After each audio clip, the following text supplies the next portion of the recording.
Hello guys, आजचं जे जेवण आहे ते आहे कोलंबी भात. इथे केला आहे कारल्याची भाजी, डाळ, वांगी बटाटा, इथे काकडी आणि भाकरी.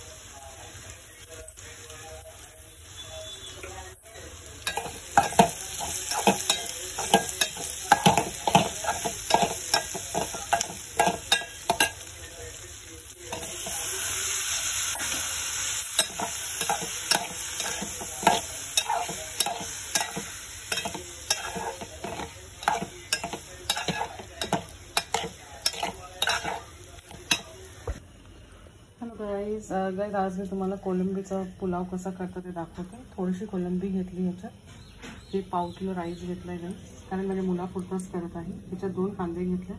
ह्याच्यामध्ये आहे चटणी, आपली कांदा लसूणची चटणी आहे म्हणजे घाटी मसाला. हे आहे धने पावडर, मालवणी मसाला आणि हळद पावडर. बस एवढाच मसाला घ्यायचा. आणि ह्याच्यामध्ये आलं लसूणची पेस्ट असं काही वापरायचं नाही. हे डायरेक्ट म्हणजे झटपट होणारी रेसिपी आहे. स्वतः आपण सुरू करूया. हे मी कुकरमध्ये करत आहे. तेल तापलं आपलं, त्याच्यामध्ये ॲड करत आहे मी. आपण पहिले कोलंबी ॲड करूया कारण कोलंबीला जरा पाणी पण सुटणार नाही.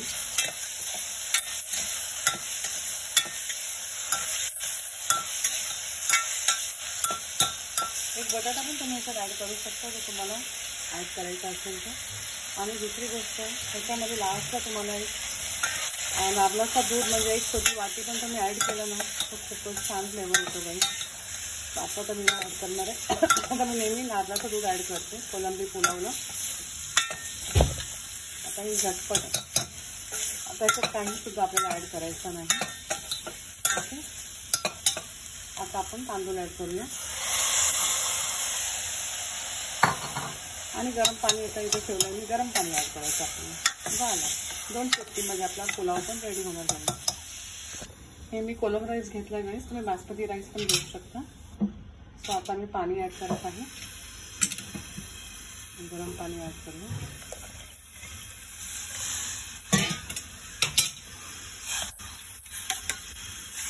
जो आपला भात आहे ना, इथे बघा प्रॉन्स दिसतो ना आपला, इतपतच आपल्याला पाणी ॲड करायचं. ओके, मस्त लागतं कोलंबी पुलाव अशी झटपट खायला गेली. आणि खूपच इझी पण आहे. जास्त काय गरम मसाला नाही, काय ॲड करायची गरज नाही. आता 2 शिट्टी आपण याला घेऊया.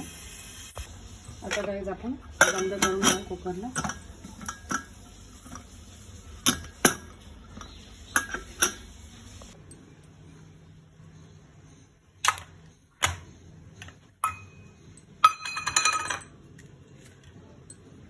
हॅलो गाईज, आजचं जे जेवण आहे ते आहे कोलंबी भात. इथे केला आहे कारल्याची भाजी, डाळ, वांगी बटाटा, इथे काकडी आणि भाकरी. आता आम्ही जेवायला बसतो गाईज. चला.